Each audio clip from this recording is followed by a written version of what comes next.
Hi friends, I am Suman Dash Bhattamishra from National Law University, Odisha, Cuttack, and I am an assistant professor of law here. Today, in course of the course in advanced jurisprudence, we will be discussing a module which has been titled Greek and Roman Conceptions of Natural Law. To introduce the topic, we must have a clear-cut idea of the origins of natural law, what natural law stands for, what portions of modern law we owe to the idea of natural law. So, modern conceptions of law and justice are linked with ancient Greek and Roman scholars in terms of content and approach. Greeks and Romans by far are the most ancient in terms of contributing to the ideas of natural law that are so sacrosanct even today. So, modern notions of equality, equal application of laws, human rights and sovereignty are all incomplete if we do not understand the facets and the concept of natural law, which is inherent in all laws that we come across and is the litmus test for determining the legitimacy of every law.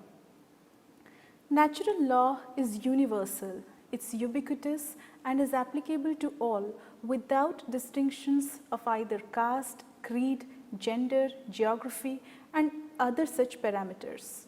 An understanding of the evolution of natural law is necessary to study the growth of law as it exists today across civilizations and cultures. And the only way to do so is to begin with the origins of natural law in early Greek and Roman societies. Before we proceed to the next slide, I would like to make a slight mention here that Roman civilization and Greek civilization have been unique because of the philosophy in terms of the content of the law and political discourse that are inherent in their literary creations. So, let us now take a look at the objectives of this module. The first objective that I would like to share with you as we work in progress towards this module is to acquaint you with the evolution, history and development of natural law in ancient Greece and Rome. The second objective of this module will be to expose students to the philosophy of prominent Greek and Roman scholars and their schools of thought. Finally, the third objective will be to inform students of the contribution of significant scholars to the field of modern law. Conception of natural law among Greeks. This is that significant aspect of this module which must be dealt with very carefully, because in order to understand the growth of natural law, contribution of Greeks was significant, has remained significant till date. And we must have a clear-cut idea of what Greeks conceived natural law to be. Now, the Greeks were the earliest, they were the foremost to have a conception of natural law principles. They were the first to distinguish law from elements of blind faith, mysticism, abstract concepts. They were the first to give law a definite, concrete shape. For the first time in the history of Greek society and in the history of law, we came across Greeks, Greek philosophers who contributed to natural law the idea that universal principles exist. These universal principles are uniform all throughout the world, throughout the cosmos, and they are the same for every single individual. The idea of universal principles was linked by the Greeks with philosophical pursuits which they made, as in the Greek philosophers made, concerning the human society, social norms and moral values. Now, this journey has best been described by William Friedman as a search for absolute values. It has been designated as a search for absolute values because Greek philosophy was about it. It was about looking for those absolute values, those absolute concepts, the perfection in law which they termed as universal, which they termed as perfect and complete. This, a according to them, laid down the foundations of natural law as we know it today. The major contributors of the Greek era were the Sophists in the 5th century BC and the Stoics. So, as we begin the study of Greek philosophy, we would like to study Greek philosophy from these two major perspectives. Let us take a look at what Sophists did in order to contribute to natural law principles. I would like to make a mention here that Sophists who came into the picture around the 5th century BC were the ones to come up with the most nascent ideas of law. They were the ones who were considered to be a very brilliant group of philosophers who had different perspectives, a completely different idea and approach towards life, society, and the way human life should be regulated. This is where they laid down the foundation of natural law principles as we know them today. Now, during the 5th century BC, social circumstances were very different. We could see during that time that there were frequent changes in the laws in the city-states, and these frequent changes in laws and in their application triggered the Sophists to conceive of the body of law as an entity which needs to be deciphered, which needs to have a distinct shape. This put the Sophists in a thinking mode where they tried to figure out what exactly was the objective of law, how law should be approached, and what should define the content of law. This is exactly where during this period, that is, this is exactly the period where we find that Greek scholars shifted from traditional and ancient values.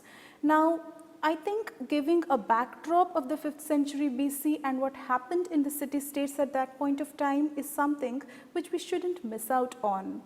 Before this, you had people linking law or social control processes with religion, with blind faith, with dogmas, with entities which were abstract and beyond the conception of mankind. Now, this is also precisely where the 5th century BC became relevant. When laws started changing so frequently, it was at this point of time that the Sophists started having a conception of law which was very different from their predecessors and was unique in the sense that for the first time the world was starting to think about the functions of law and the entity that law stood for. So, the first salient feature of the Sophist philosophy was that the Sophists laid down law as a purely human invention. They said that law is born out of necessity, it is alterable at will, and is detached entirely from the world of metaphysics. I think I should explain these points a bit more, in the sense that when you say law is born out of necessity, what exactly is meant by it? According to Sophist scholars, law was not a natural creation. It did not come altogether with nature. It was invented by human beings for their own protection and for meeting their own needs. What those needs and goals were, philosophers varied among themselves in determining. However, what characterizes Sophist philosophy is the idea that natural law, or for that matter the body of law, is something which has been created by human will, is alterable at the desire of human beings, and is completely detached from all metaphysical elements that we come across. And the conclusion of every Sophist philosopher that we come across was that natural law is a body of law which is entirely different from and is opposed to written law. So, they made primary divisions between two forms of law, one that they called natural and the other that they referred to as written law.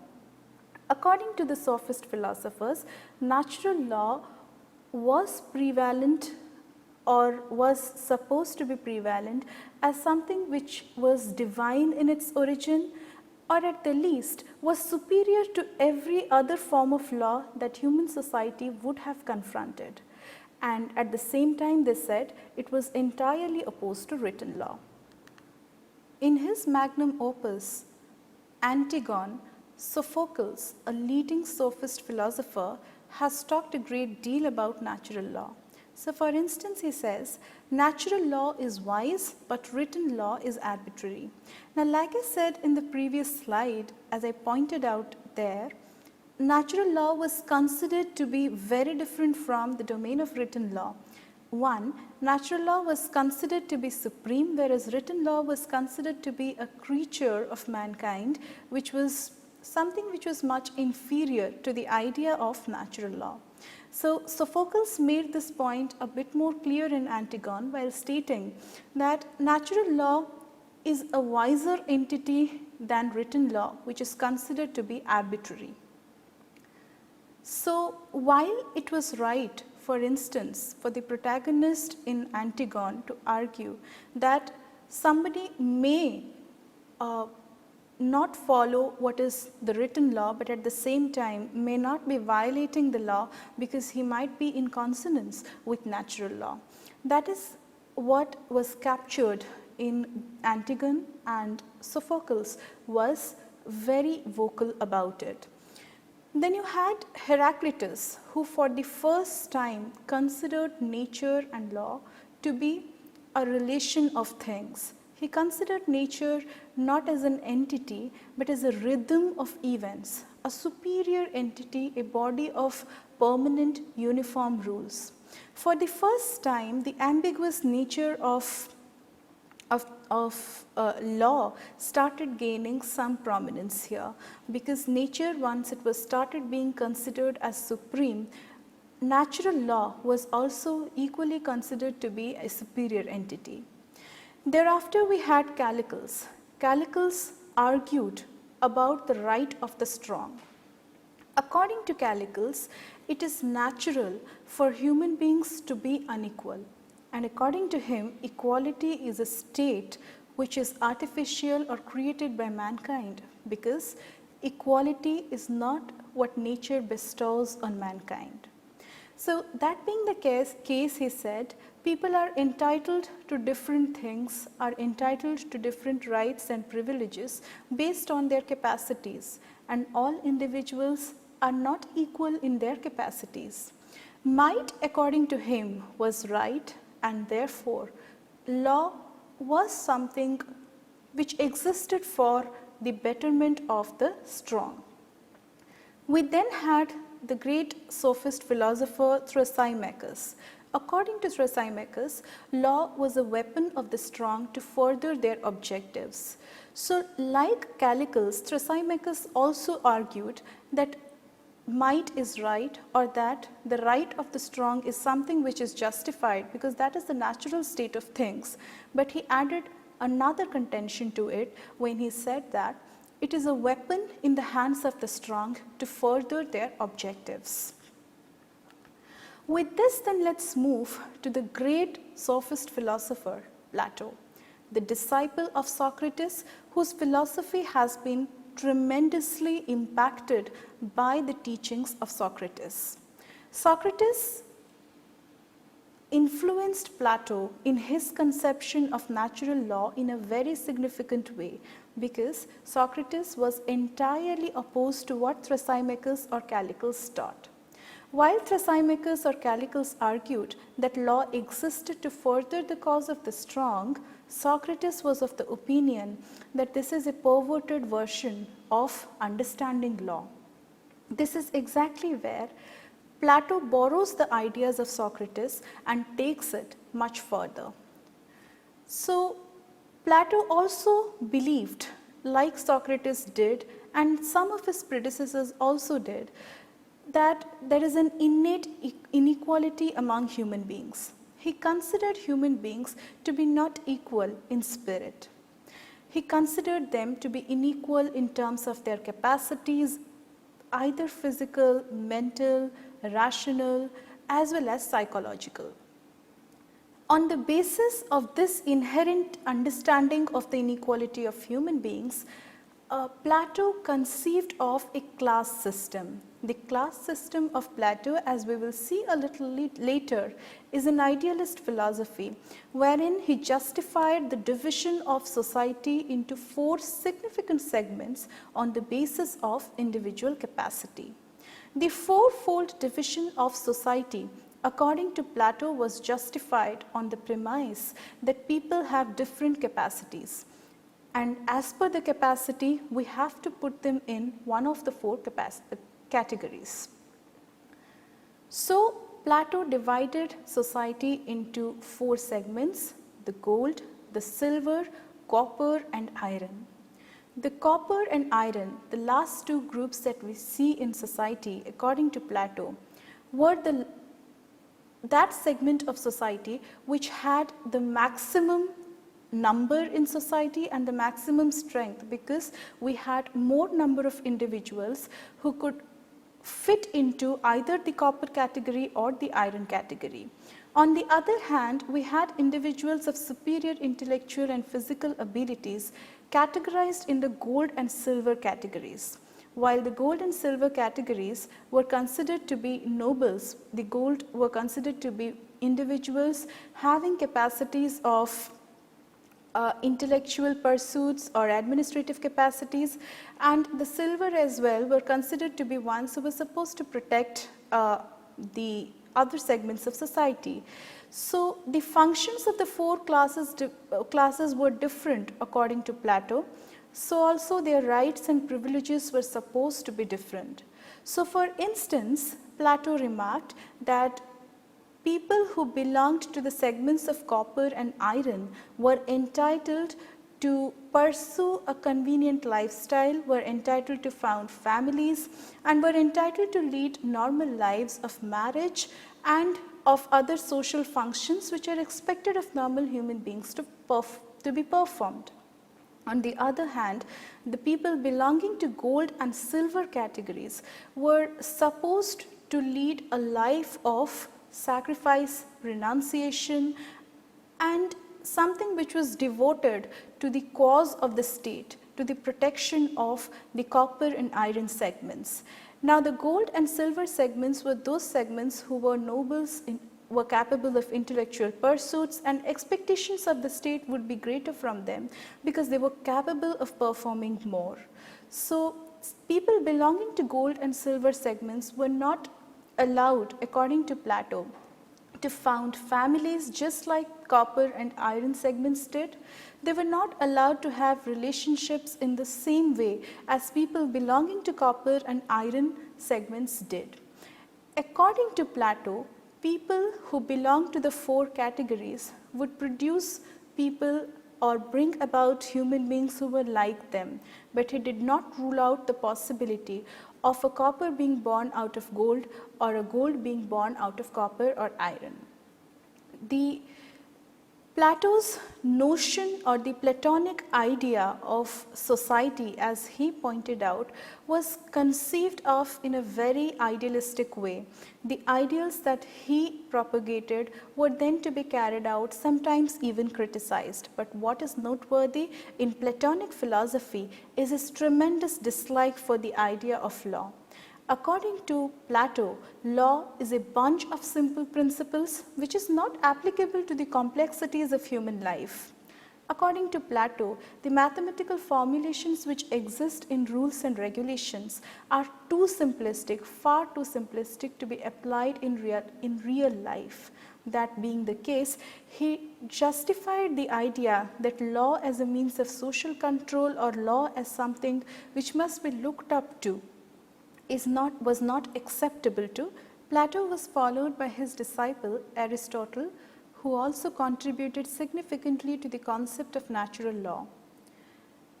Aristotle's philosophy or approach towards the idea of law was characterized by a deep and pragmatic understanding of human nature.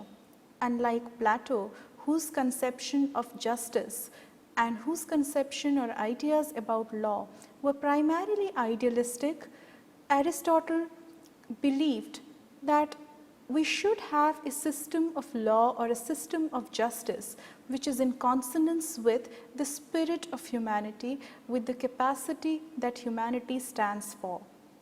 So, while he believed that Plato's conception of justice demands ultimate nobility, he also believed that the average human being is not capable of as much nobility as Plato demands from him. It is in this context that he also said that man is a rational animal. So, according to Aristotle, everything about a human being is akin to what an animal is about or what an animal stands for, but the only thing which distinguishes man from other animals is the fact that he has been endowed with an entity called rationality. So, when we say that man is a rational animal was Aristotle's philosophy, Aristotle's approach towards safeguarding human beings, towards controlling human beings was also equally pragmatic. So, according to Aristotle, man is the best animal when he is controlled by law, but segregation from law makes him the worst creature in mankind or in nature, which means that for him the legal system, laws and justice were to be oriented according to the capacities of mankind, and this is where he said that rationality is the determinant in identifying the content of law. So, Aristotle says that law must be treated as supreme and not individuals, because no human being is above the pollution of vices that come with untrammeled power and pride. Secondly, he stated that natural justice is a body of those principles which could never be altered and had the same validity everywhere. According to him, legitimacy of these principles did not depend on their acceptance or non-acceptance by any segment of society or individuals. Now, while I discuss these 3 points with you, I think it is important for me and also pertinent to mention that Aristotle's conception of law was or has to be seen from an aspect where he treats individuals to be far below the platform of law. According to him, if power is vested in the hands of law, society can progress. On the other hand, if power is vested in the hands of human beings, there is every chance that society would crumble, because according to him, an average human being is never capable of nobility to the extent that his predecessors like Plato might have conceived of. So, while he believed that capacity of human beings is to be gauged as the utmost factor in determining whether law should be existing and what should be the content of law, at the same time he also discussed that legitimacy of principles of law would always be independent from the aspect of their acceptance by society. So, Aristotle also evolved the conception of conventional justice, which according to him was capable of variations and alterations. So, on the one hand he said that we have principles of natural justice which remain uniform and are equally applicable to all, they know of no variation, but at the same time we have the idea of conventional justice which is capable of variations and alterations depending on the necessities or requirements of a society. So, as one can see, Aristotle marked the beginning of a very significant qualitative change in the concept of Greek philosophy. It was a change from idealism to realism, from abstraction to concreteness, from radical arguments to a state of balance in the idea of law and justice.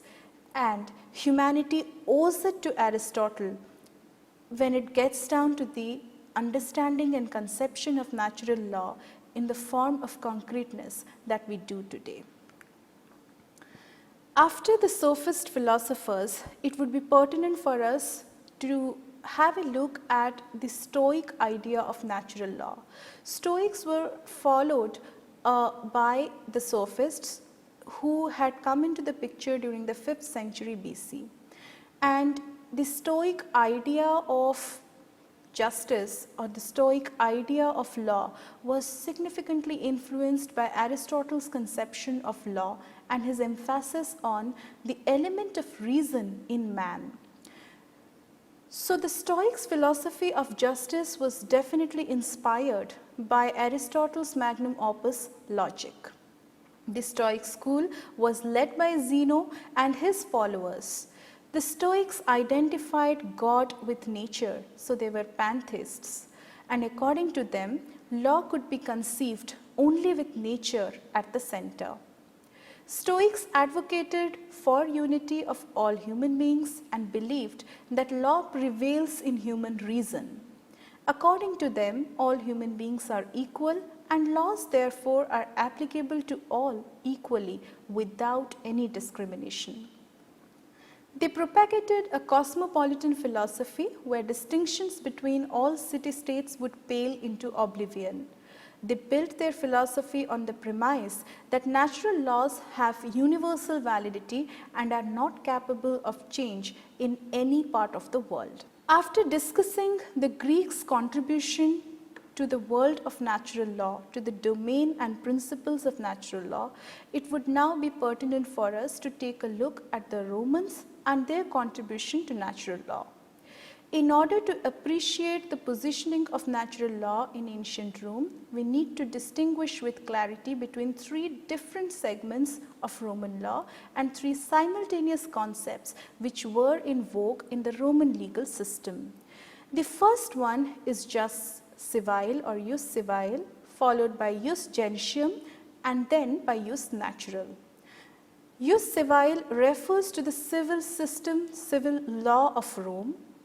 It was meant for all citizens of Rome and was not applicable to people who were non-citizens or who were not citizens of Rome. Likewise, jus gentium referred to a body of principles which was applied to non-citizens. It reflected the common principles which were found across all legal systems of the world. Jus natural referred literally to natural law, though it carried different connotations in the writing of different philosophers. Now, jus natural or natural law has in the context of Roman legal system been understood in two primary perspectives. One was in the sense of a higher order of principles providing a validating yardstick for the positive law made by men. The most vocal expression of this perspective has been seen in the writings of Cicero.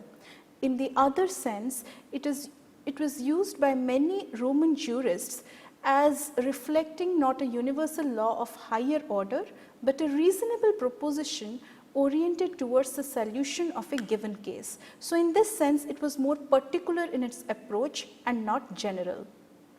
In its latter sense, natural law represented a prima facie reasonable proposition rather than an enlightened rationality. The most prominent of Roman scholars whose work contributed significantly to the idea of natural law was Cicero. Like the Stoic philosophers, Cicero considered the faculty of reason as the fulcrum of the universe. He identified true law as reason in conformity with nature and contended it to be of universal application and immutable character.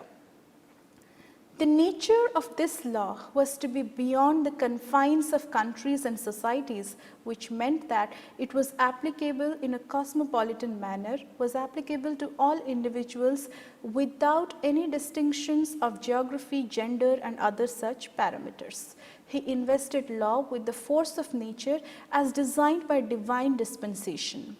The element of reason present in intelligent men was the parameter for the justness of an act. The faculty of reason in every man ensures that a sense of justice is inherent in human nature. Cicero was categorical in his view that natural law presented us with a yardstick to judge the validity of positive law enacted by any ruler, howsoever legitimate. So we can see now, before we conclude, a mention must be made that Roman legal system or the Romans' conception of law and justice is to be seen as an entity which was again higher than any human being or any legal entity which was created by human beings. So as we conclude, let us take a look at what we discussed today. The first thing that I discussed with you today was in relation to the Greeks' conception of law. As I said earlier, the Greeks were the first to conceive of law as a distinct entity. They distinguished law from all other entities including metaphysics, blind faith, dogmas, and all abstract entities that it was earlier associated with. Not only that, the Greeks were the first to distinguish between written and unwritten law. According to the Greeks, unwritten law was a higher or supreme form of law, whereas written law was capable of change and was applicable to certain situations of specificity. It was not a general premise, not cosmopolitan in nature, and was supposed to be followed as per needs and necessities of people. Stoics and Sophists were the primary two branches of Greek school of thought.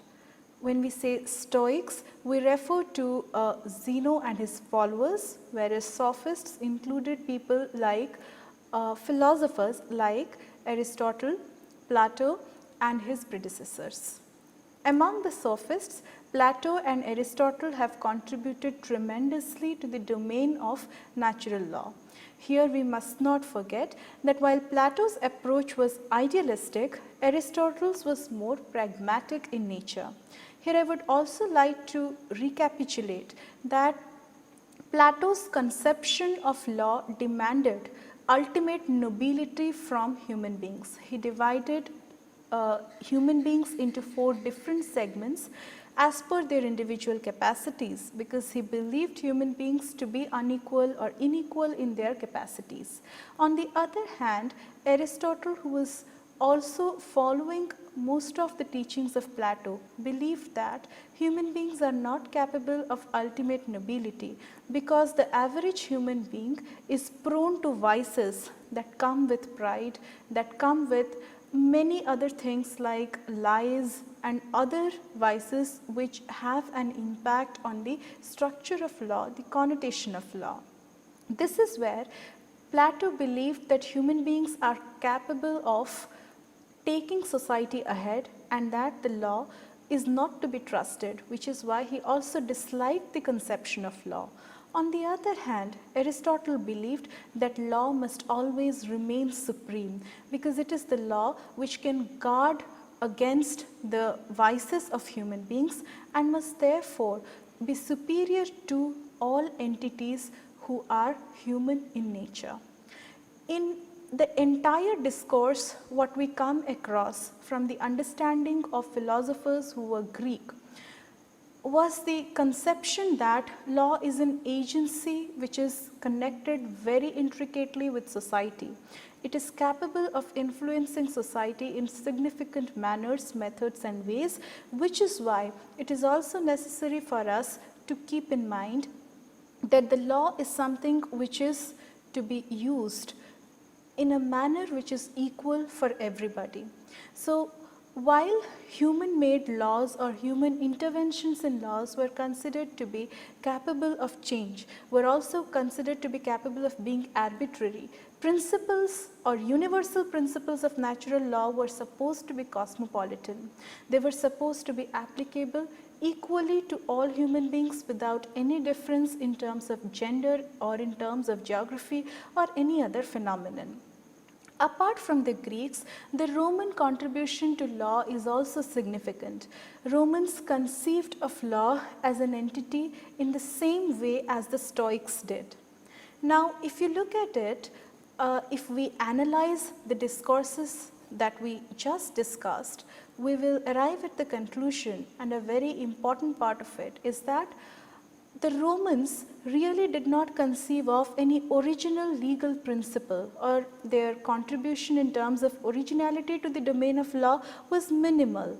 However, what is striking about Roman jurisprudence or Roman's conception of law or legal systems is that they tried to include the existing principles of law in the jus civile systems. So, this is where the incorporation of natural law principles in the jus civile systems or that system of law which is applicable to citizens as well as non-citizens becomes relevant.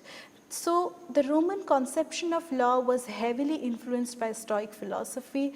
Their contribution may not be really original in terms of content, in terms of what they did to the existing system of law, but certainly their contribution was significant because of the simple reason that they tried to incorporate all these principles in the existing legal systems. With this, I would like to end our discussion on the Roman and Greek conceptions of natural law. I hope you found it useful. Thank you.